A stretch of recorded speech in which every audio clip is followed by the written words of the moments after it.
A difficult question, roiling much of our culture today, is how do we understand 18th or 19th century people?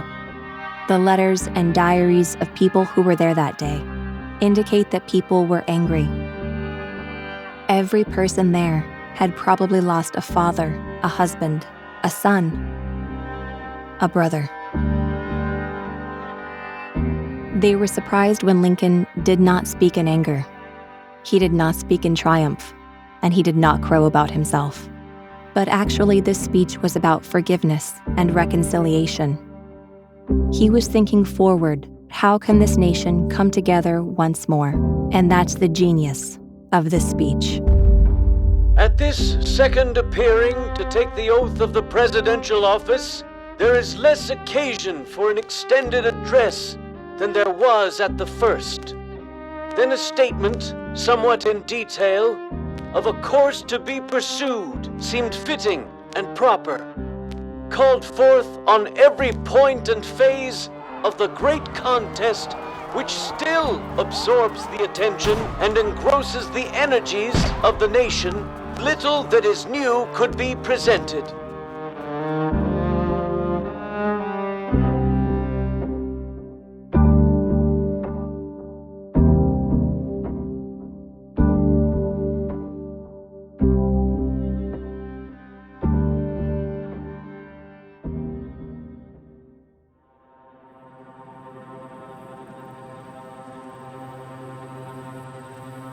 It was only 4 weeks before the end of the Civil War.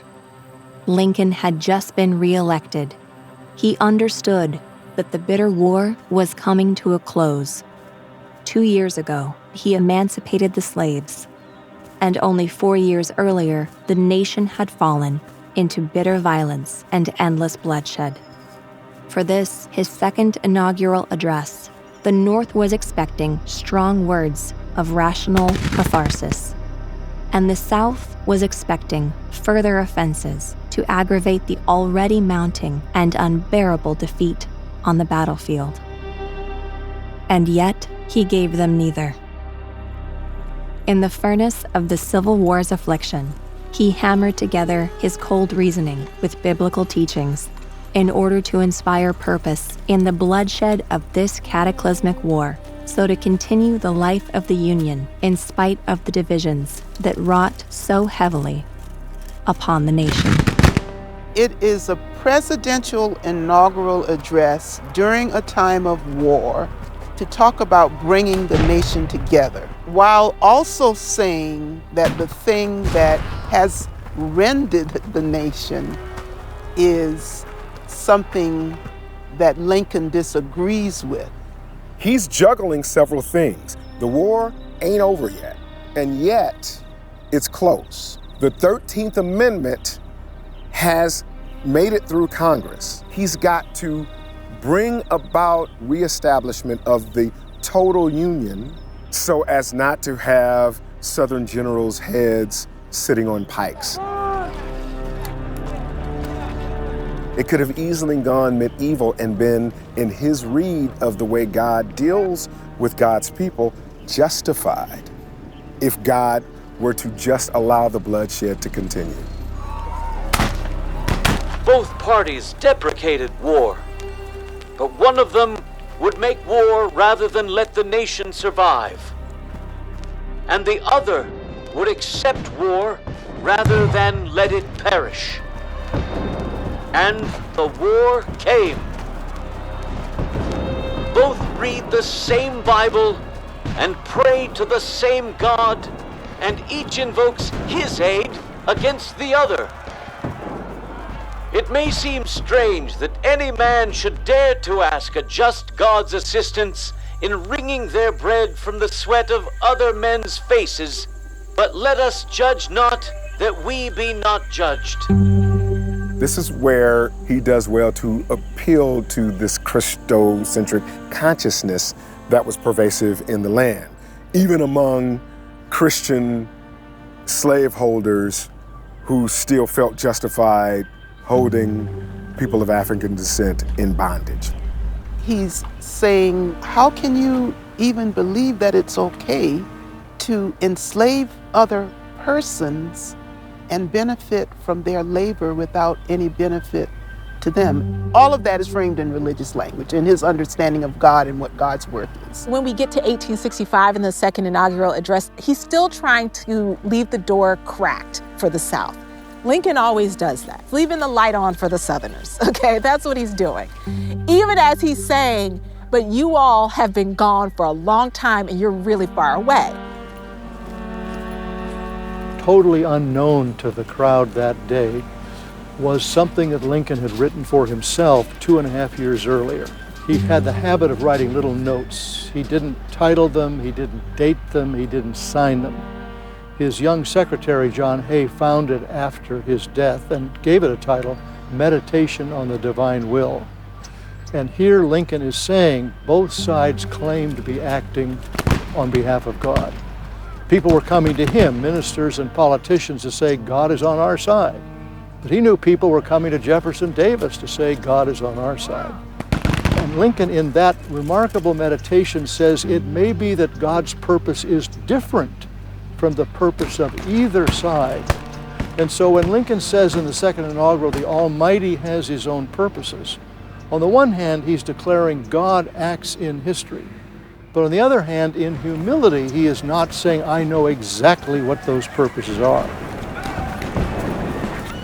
It's a very well done, very complicated piece of writing. Say what you want, he was a phenomenal writer. I mean, good grief, he could write. Most historians, most experts, most political scientists, if you look at any poll I have ever seen, including the ones I participated in, there are always 3 presidents that stand head and shoulders above the rest. Literally head and shoulders. Nobody's close to them. And that's Washington, Lincoln, and FDR. And Lincoln was different than those other 2. Many of our previous presidents up to him were people who came from large slave-owning, land-owning families. Lincoln's family were squatters. They were people who really did not have anything. People who viewed Lincoln as wrong for the job probably looked at this gangly, not very attractive man who had before been just a congressman. How dare he? A lot of Southerners like to paint Lincoln as a joke, and they felt like he was. To not be from the plantocracy, just think about someone ascending to be the Queen of England who never was a part of the aristocratic world. The noses that would turn up in the air at that person, I don't care what status they hold, and that's how Lincoln was treated, especially by people like Jefferson Davis, who, this is West Point trained golden boy, who, I mean, seriously, that's who he is. From this aristocratic slave-holding family who is looking at Lincoln and saying, who are you? And that's what they all were saying. He was an upstart in their minds. Here comes this hardscrabble guy who becomes president of the United States and is confronted with this moment when the country is going to be torn apart. A typical president joins the Masons, joins the various different associations and clubs, beginning with George Washington. They were natural joiners. He was, in fact, in a way, sort of the opposite of a joiner. He was so much an individual. That's why he didn't join churches. That's why he didn't join clubs. He didn't even remain very well affiliated with the Whig Party, for which he was a member of Congress. He had a mind of his own. Think of his own pick of Andrew Johnson as his second vice president, not even a member of his own party. He's polarizing, so people want to ascribe very bad attributes to take down the good and vice versa. But if you look at him as a person, he's like a first-generation college student because he did not have people to say, this is how we do it. He's sort of trying to learn on the job constantly.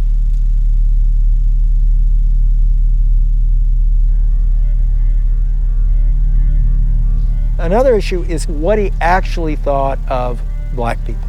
If he thought, what are you going to do with those enslaved black people once they're free?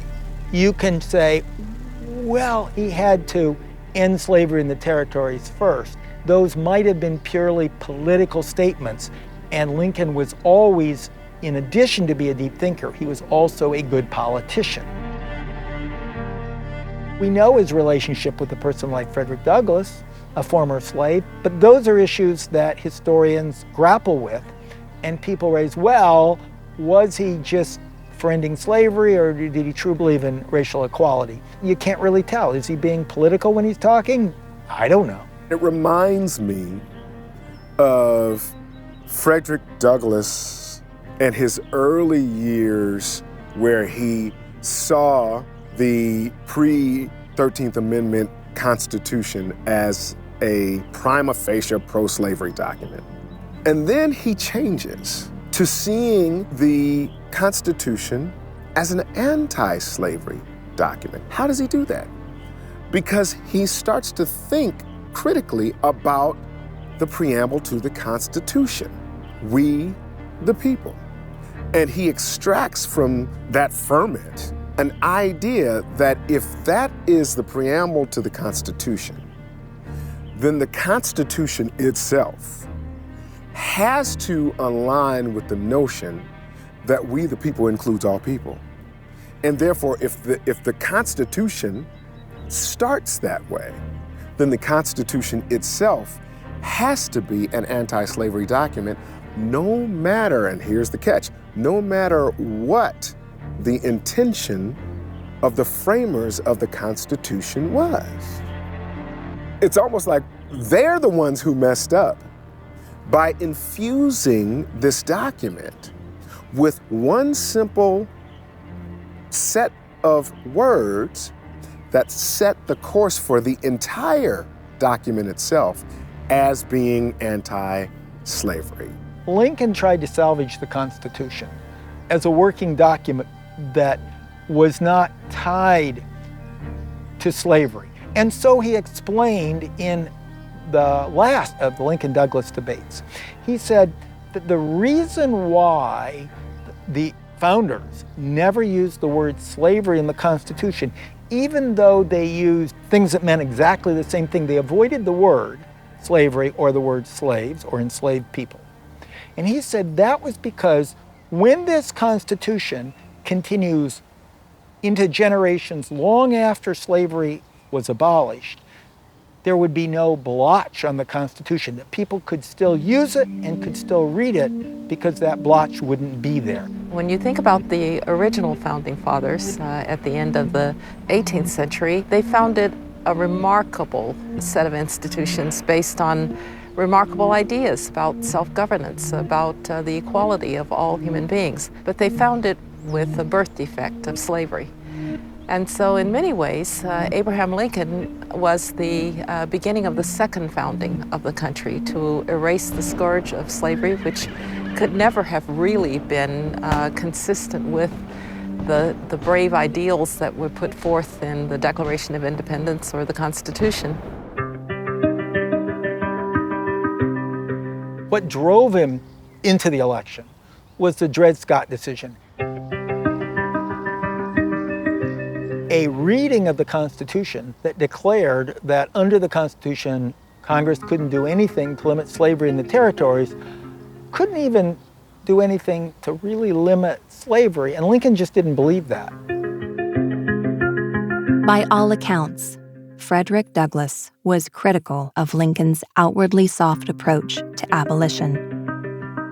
After their face-to-face encounters, Douglass ultimately concluded Lincoln as emphatically the black man's president, the first to show any respect for their rights. Douglass became a trusted advisor to Lincoln. There was at least one man who was not angered by the second inaugural address. As a stunned Douglass wrote thereafter, "It sounded more like a sermon than a state paper." Lincoln, upon seeing Douglass in the throng that day, indicated, "There's no man in the country whose opinion I value more than yours," to which Douglass replied, "That was a sacred effort." I think he is one of the few presidents who, as he thinks about and engages and listens to people, he's willing to make policy shifts, which is a really admirable trait when you think about kind of the history of politicians in the United States. Part of the difficulty of figuring out where Lincoln lands is he has a lot of dogs in the proverbial fight, so he's thinking in terms of military strategy, he's thinking in terms of political strategy. I'm walking on eggshells because I don't want to overstate his shifts in his views, but I also don't want to diminish the fact that he really was extraordinary in some ways. Many historians also refer to Lincoln in this way as a later day founder, that there are the founders, the Franklin, Washington, Jefferson, Adams, and then there's Lincoln.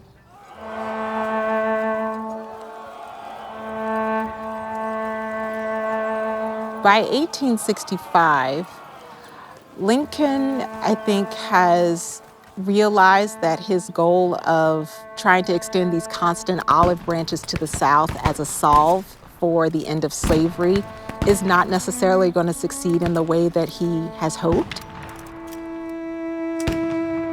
And then go through a horrific war, a more horrific war than the United States ever went through. And we're talking about percentages of deaths and how many homes it reached and how many people lost sons or cousins or friends. We have nothing similar. Battles like Shiloh, Gettysburg,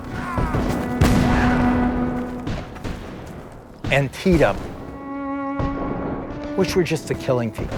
It was a unique and deeply traumatic experience.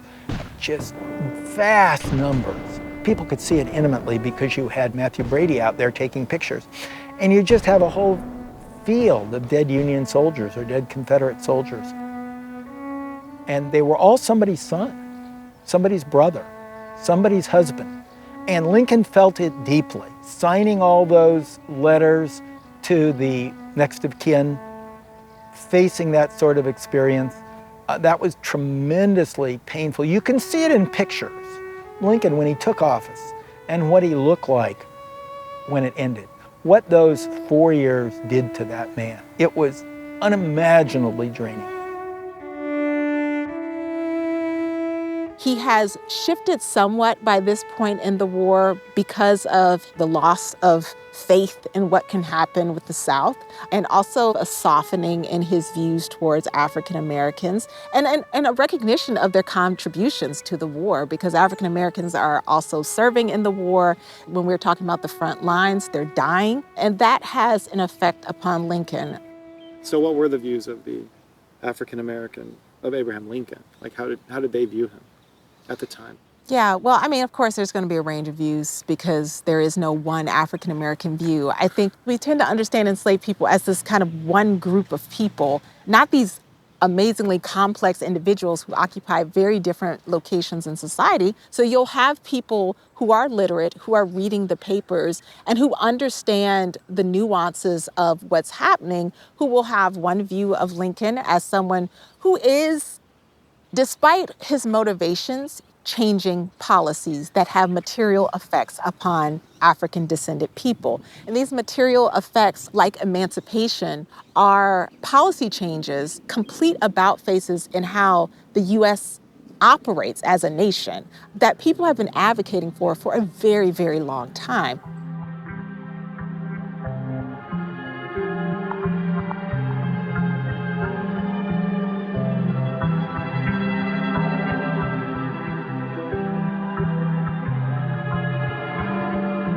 Harriet Tubman, who is going to be a spy for the Union, who's leading people out of slavery, who has very little patience for politics, is going to say Lincoln is just another domino in this grand political scheme against us. So we can't trust any politician, is where people like Harriet Tubman will sit.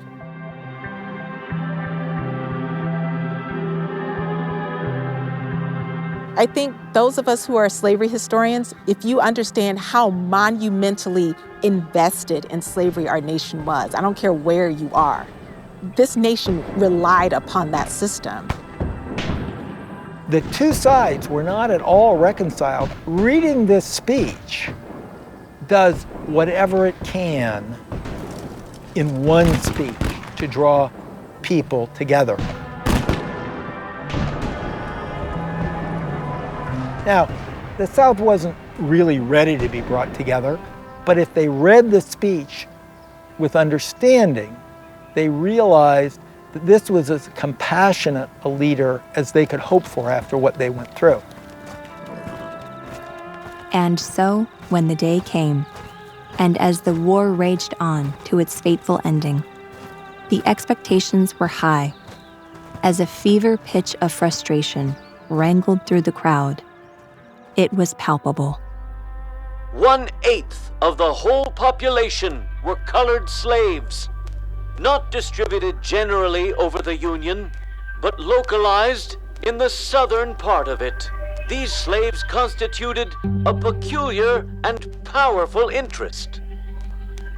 All knew that this interest was somehow the cause of the war. To strengthen, perpetuate, and extend this interest was the object for which the insurgents would rend the Union, even by war, while the government claimed no right to do more than to restrict the territorial enlargement of it.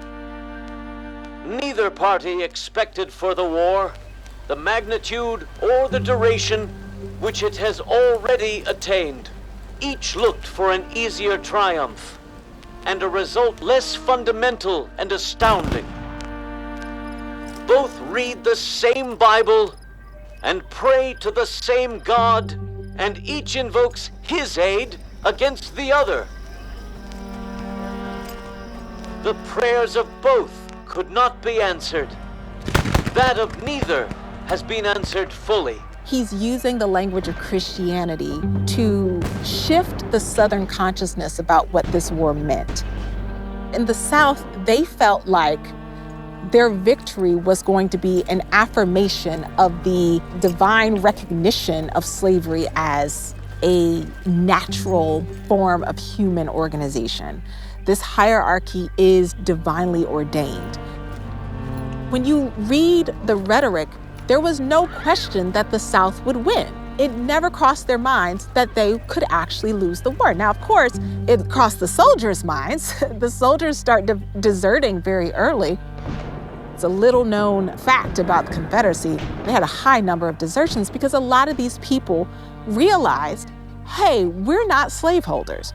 And we're out here sacrificing our lives while slaveholders can send one of their enslaved people in their places. Their sons will go out there and fight, but they're also sending substitutes out there. Whether or not Lincoln was articulating his own belief in the moment, he was appealing to the Christianized consciousness of a nation that said, you're doing wrong, and God sees it, and God has allowed it for whatever divine reason over a period of time. And now God just seeks to reckon with it because it is an offense to God. And I think we're still reckoning with that imperfect nature of this union. For it must needs be that offenses come, but woe to that man by whom the offense cometh. If we shall suppose that American slavery is one of those offenses which in the providence of God must needs come, but which having continued through his appointed time, he now wills to remove, and that he gives to both North and South this terrible war as the woe due to those by whom the offense came. He's saying that God is just, no matter what. And if we understand this war as God's justice for the centuries of slavery and for what this nation has been, then hopefully we can accept it better and move forward. For the enslaver, it was about what God, by way of manifest destiny, had empowered them to do in this land, in part to enslave people of African descent, to grow and reap a great benefit financially from enslavement. But what enslaved people, once converting to Christianity, would do, they also felt empowered by that same God to withstand the empowered sovereign position of the slave master. It became illegal in some states for Africans to practice their indigenous traditions, and persons who were enslavers also used Christianity as a way of seeking to make persons more docile. So there was the requirement to attend meetings with preachers who were using Christianity as a way that was affirming enslavement. But human beings are meant to be free, to be themselves. And so there was always this other interpretation going on. Fondly do we hope, fervently do we pray, that this mighty scourge of war may speedily pass away. Fondly do we hope and fervently do we pray that this mighty scourge of war may speedily pass away. So poetic, it even rhymes. But then he goes on to say, yet, if God wills that it continue until all the wealth piled up by the bondsman's 250 years of unrequited toil shall be sunk, that if it has to go on until all that money that has been piled up and accumulated shall be sunk. And he continues, and until every drop of blood drawn with the lash shall be paid by another drawn by the sword. This notion that you can have an all-loving, all-knowing, all-powerful, right? Benevolent, sovereign, omnipotent God that would allow for enslavement to happen, to take place for over 250 years.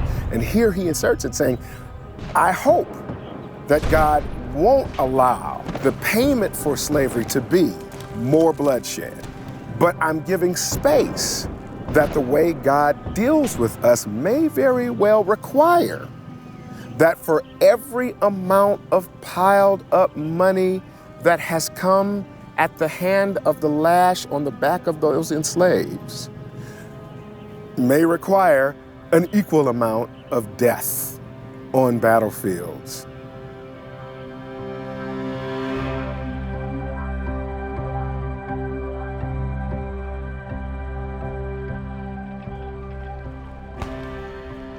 Conventional study of religion is that most Americans who reject God do it on the problem of evil.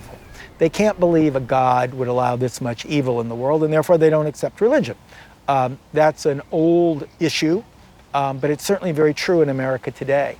And I think Lincoln may have gone through that with the war, but then the war goes so far beyond the suffering. It gets so profound and deep, even that answer doesn't suffice. And you're forced to come to grips with what in the world is this all about? At first, it sort of alienated him to God, but as he went through the suffering and the death and the incredible profundity of the war, it makes him more spiritual than he ever was.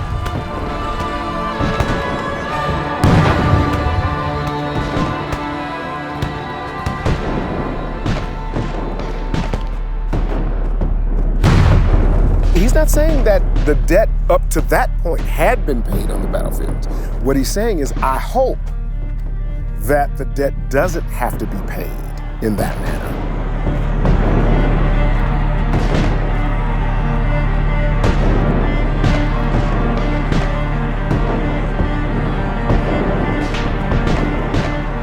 "41 days before his assassination.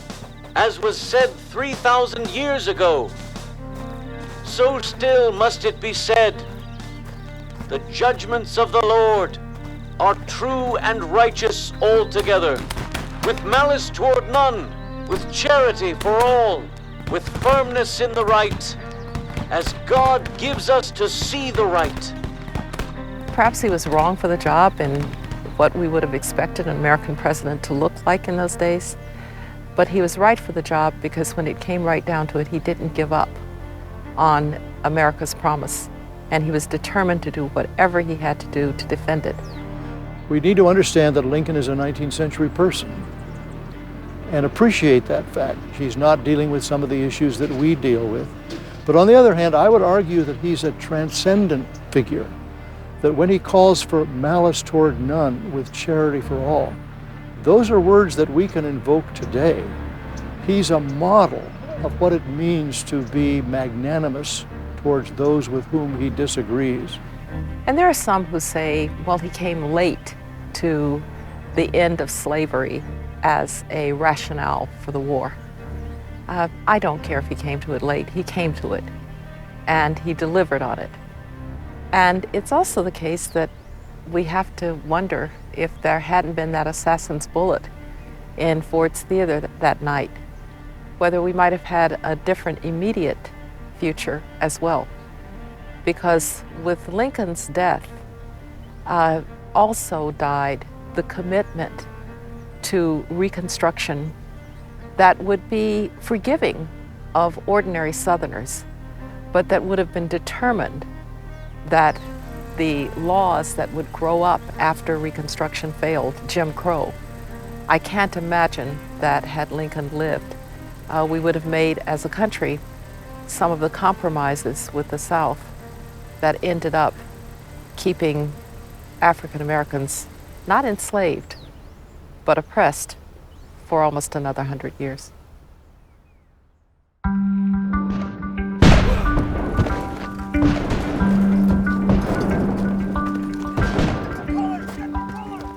Let us strive on to finish the work we are in, to bind up the nation's wounds, to care for him who shall have borne the battle, and for his widow and his orphan, to achieve and cherish a lasting peace among ourselves and with the world.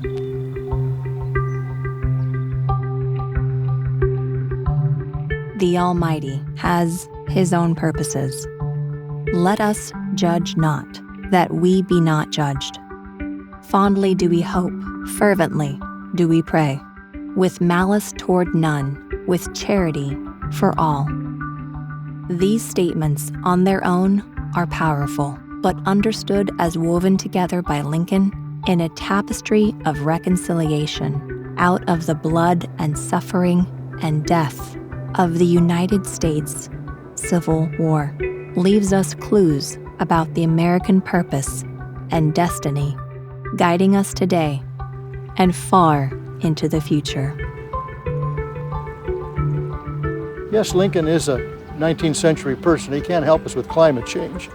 But somehow he's one of those key people who I think speaks across time, across the years, and has much to say to us in the tumult of today's political culture. We are thinking from the purview of today about the significance of a speech from early spring 1865. And what Lincoln was doing in early spring 1865 was thinking of notions that predated that speech by over 80 years. Lincoln himself is drawing from notions of old that gave to him a basis for the position that he had that day. And what was that position? That over a matter of time, God and country need revert back to the very basis upon which this experiment in democracy was established. And we are still bound by, we the people, bound by the notions that are being exclaimed and articulated by Lincoln on that day in 1865. Because what a democracy is at its best or worst, or maybe what our democracy is at its best or worst, is still a yet unreconciled, imperfect thing.